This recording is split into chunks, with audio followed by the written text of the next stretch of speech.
All right, ladies and gentlemen, the American jury, Bulldog Nation, welcome to the Eric Deters Show. Well, the big news on Friday was, of course, the old press conference out in the Oval Office where Zelensky, Trump, and J.D. Vance headed out, and Zelensky got the worst of it. So you've already seen all the news reports about this, and I've already done a couple Facebook Lives about it. All I can tell you is this. Not everything appears how it seems. Now, let me point what I point out.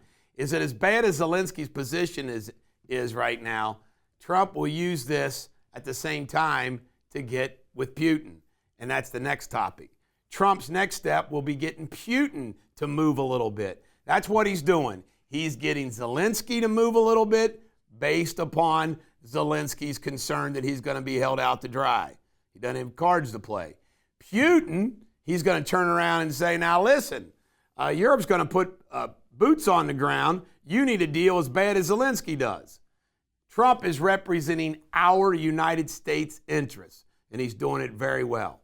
And by the way, part of the problem with Zelensky's plan was he met with the Democrats before the Oval Office meeting, and the damn Democrats said, you don't do any deal until you come out of there with a military commitment. Bad recommendation by the Dems, but what would you expect? Trump sent 3,000 more troops down the border with some tanks. You know, I advocated this like decades ago. Like it made no sense to me why we didn't have our military at the border. Most countries have their military at the border. How come we don't have our military at the border? It's kind of bizarre. The most powerful country in the world with the biggest military in the world, we don't protect our border with the military. Trump's finally doing it. Good for him. Border numbers are apparently down to nada, which is sad. Because all it proves is this could have happened under Biden if he wanted to. Stefanik is tied up. Hasn't been confirmed yet for the UN representative, but she will be soon. And Bondi told Mark Levin yesterday, the Epstein client list and all the Epstein files will be released. She just hadn't got them yet. The old FBI played games with her. I stand with Pam Bondi. Isn't her fault that she's dealing with a corrupt FBI, but Patel will get that worked out. Speaking of Cash Patel, Patel says he's thinking about having UFC train FBI agents. That's interesting. 80% oppose this gender silliness in the country. I can't believe 20% don't, but 80%. And guess what? The Democrats are filibustering a bill right now. You can't make it up. I mean, they truly are going to, quote unquote, die on that hill. Let them. Trump got all his documents back. Yeehaw! He says they're going to be part of his library. Joe Biden told Trump, per Trump, he blames Obama and Pelosi for the shenanigans that happened to him. Fox News, highest rating in February forever. You know why this is happening? Because as woke falls apart, more and more people are going to turn to Fox. Plain and simple. Trump says, let's go get all the copper we can domestically. Copper's huge, folks. It's one of those metals you need. Wiring, copper. 800 employees have been canned from the weather. You know what? I think we can live without the federal weather, 800 employees at the federal weather. U.S. drillers are hitting high numbers, high marks of all time as they drill, baby, drill. Trump's going to address a joint session of Congress on Tuesday. It'll be interesting to see how the Democrats handle it. I found this pretty interesting. 40% of Americans are not insured and drive, although it doesn't shock me. If times are tough, one of the last things you're going to take a chance on, no insurance. That just proves how tough the times are. And Mia Love, she is from Utah. She's a Republican congresswoman. And this is a sad story. Her daughter announced that her brain cancer is not responding to treatment and she is terminal. Sad, sad, sad. And Federal Express is apparently owed $9 million by My Pillow guy. Folks, I think he's gotten so big on the deep end. Unless Trump gets somebody like Elon Musk to bail him out, I think My Pillow's days are numbered. Trump, 20% of black vote are with him. 20%. That's unheard of. I expect it to even go higher. Trump wants us to timber domestically. Ramp it up. I agree with that. This was a huge news over the weekend. Trump said he is going to pardon Pete Rose. I can't believe no other president did that. George Bush 43 acts like he's Mr. Baseball. And he also bashed Major League Baseball for not reinstating him. More on that in a minute. Red Robin is going to close about 70 stores. Good burgers. And this is a wild story. Can you imagine this happened to you, Sabrina? Citibank accidentally put in $81 trillion to somebody's account. That's wild. They should have taken at least $1 billion of that and reduced it to cash as soon as possible. Trump signed an executive order, English as the national language. I thought it already was, but maybe it wasn't. So now it is. Now with your local news, Ash Wednesday is this Wednesday. Mardi Gras, of course, all that coming up. And Tuesday is Fat Tuesday. I've decided for Lent, you know what I'm going to give up? Sugar. I eat too much sugar. If I didn't eat sugar, I'd be a lean, mean fighting machine because I work out so much. All right, fish fries are everywhere. We ought to post a schedule. In fact, I'll have Sabrina send it to Jacob and we'll post it. All your scheduled fish fries. We go to fish fries every Friday during Lent. And you're going to love this. Remember I nicknamed Andy Beshear Mr. Rogers in the governor's campaign? Well, Mr. Rogers is at it again.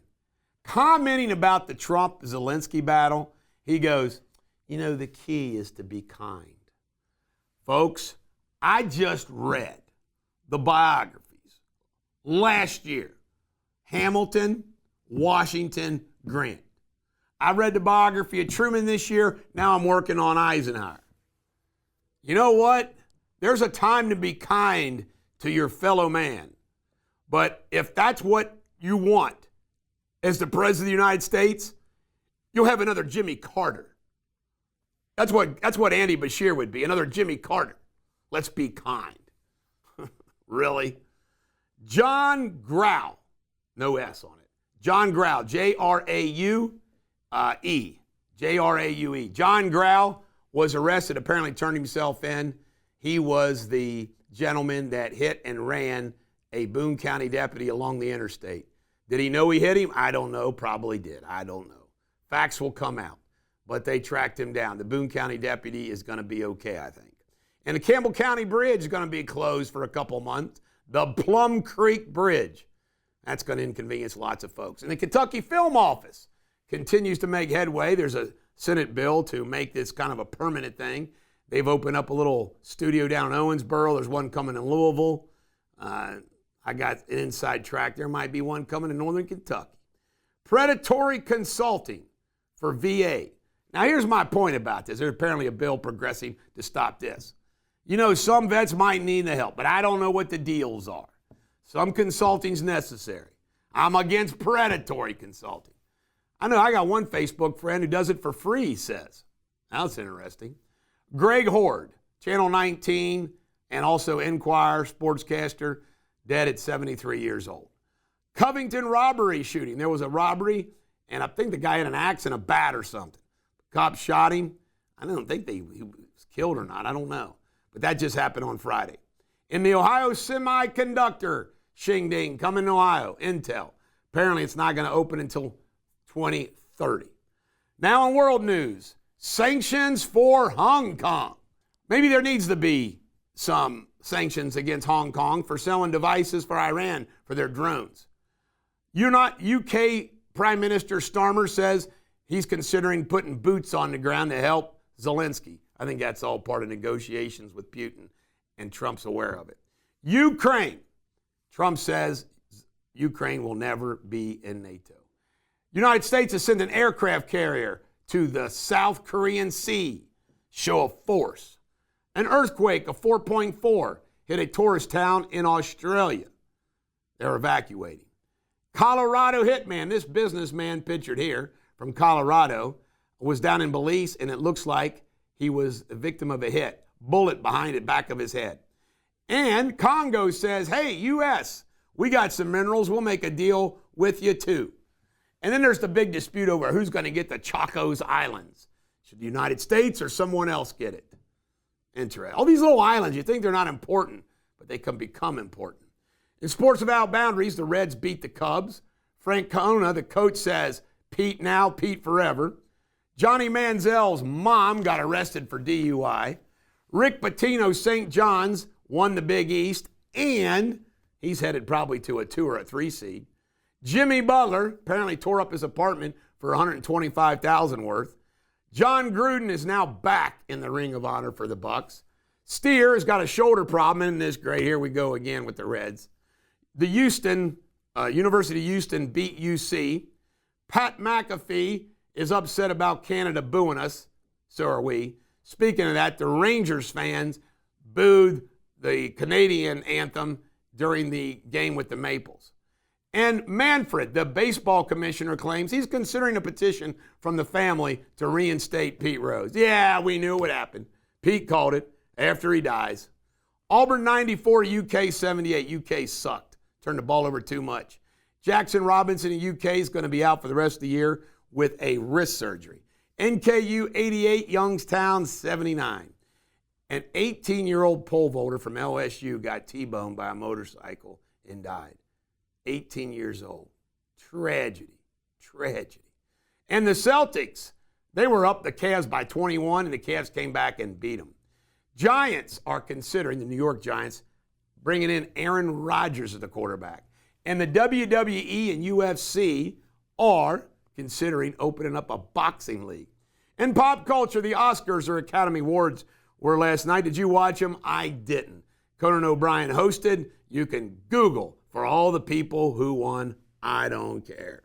Keanu Reeves says the John Wick character is dead. Kid Rock apparently is going to work on a gospel album with Rick Rubin. Bill Murray went on Joe Rogan and said after listening to what Woodward wrote about John Belushi, he assumes that everything he wrote about Richard Nixon was a lie too. Andrew Tate showed up in Florida. Ron DeSantis said he's not welcome. A 106-year-old woman here. I love this lady. You know what she says? The secret? Chocolate and partying. I don't party, but I eat way too much chocolate. And Elon and Siobhan Zillis welcomed their 4th child together. And there's a wild story. Apparently there's a documentary about it. Is Jim Morrison still alive? The guy right there to the right, his name is Frank, lives up east. And there's a lot of suspicion that Frank might be Jim Morrison. That would be wild. And then finally, your Shakespeare insult of the day is, do not be a plume-plucked, folly-fallen bug. Just don't be one. This is the Bulldog. Every dog has their day. I hope you have a great day.